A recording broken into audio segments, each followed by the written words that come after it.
mettre en forme pour essayer d'encourager nos bleus, nos bleuettes.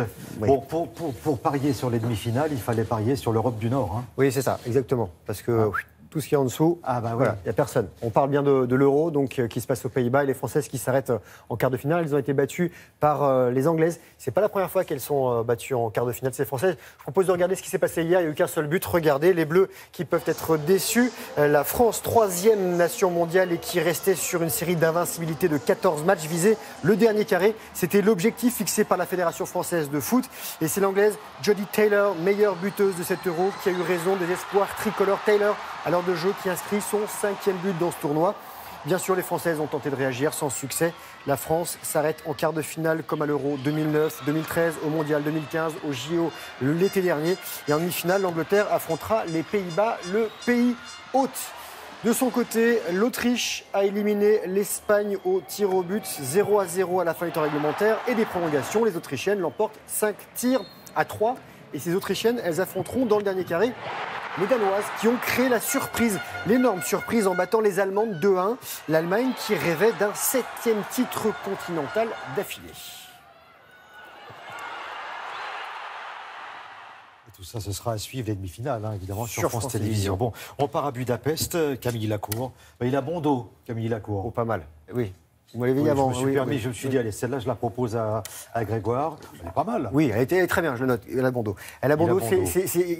C'est pour les mondiaux, Camille Lacour qui met un terme à sa carrière sur une médaille.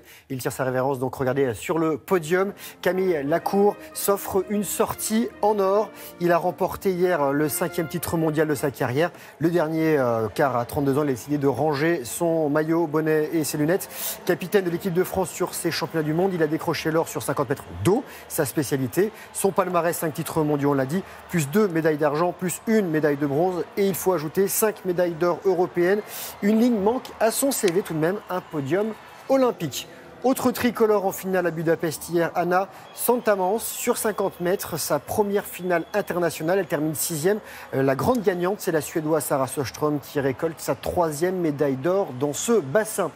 Une image spectaculaire, le plongeon de haut vol et le titre mondial pour l'Américain Steven Lobue. On le surnomme le Miracle Man, le miraculé, car il y a 2 ans, à La Rochelle, il avait heurté le plongeoir avec sa tête lors du saut à 27 mètres au-dessus de l'eau.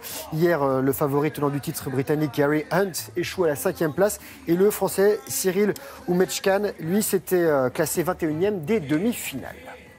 Impressionnant, ils arrivent à peu près à 80 km, dans l'eau. On continue avec de la Formule 1. Oui, on retourne en Hongrie, on va plutôt y rester. La Formule 1, c'est le 11e Grand Prix de la saison. Regardez, c'est Vettel qui a gagné hier. Victoire de l'Allemand Sebastian Vettel qui avait décroché la 48e pole position de sa carrière.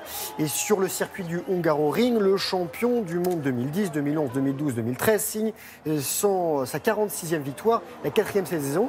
Il a devancé son coéquipier Ferrari, le Finlandais Raikkonen. Autre Finlandais sur le podium, Bottas, qui est 3e au classement général. Vettel est leader devant le Britannique Hamilton.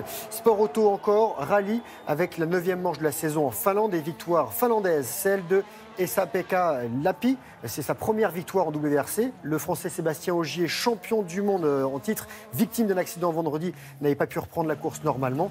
Et il est devancé au classement général par le Belge Thierry Neuville.